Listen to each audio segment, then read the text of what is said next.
শুরুতেই আজকে কনফিউজ ছিলাম কোন রেস্টুরেন্টে গিয়ে খাবার ট্রাই করব। তাই কনফিউশন দূর করতে চলে গেলাম সুপার ফ্রাইতে একটা ফ্রেঞ্চ ফ্রাই ট্রাই করার জন্যে। ভাই ওদের ফ্রাইসটা বেস্ট ফ্রাইজ ইন চিটাগং, তো আমার অনেক বেশি ভালো লাগে। অবশিষ্টাংশ ফ্রাইজ আন্টিকে দিয়ে চলে গেলাম আমরা উরবান টেরেসে।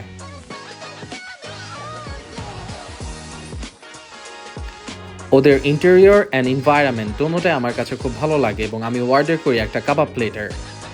ভিডিও শ্যুট শেষ হতে না হতে মুহূর্তের মধ্যে চলে আসে আমাদের কাবাব প্লেটার এবং ভাই বিশ্বাস করো এই চেহারা দেখে তোমরা বুঝতে পারতেছো কাবাবগুলো আসলে অনেক ডেলিশিয়াস ছিল। অ্যান্ড আমি যেই কাজ সেই কথা সেই খাবার এবং তাড়াতাড়ি করে খাবার বাড়ছিলাম এবং খাচ্ছিলাম। ভাই বিশ্বাস করো প্রত্যেকটা খাবার প্রত্যেকটা কাবাবের ফ্লেভার ডিফারেন্ট ছিল, বিশেষ করে ওদের সালাডটা অনেক বেশি জোস ছিল।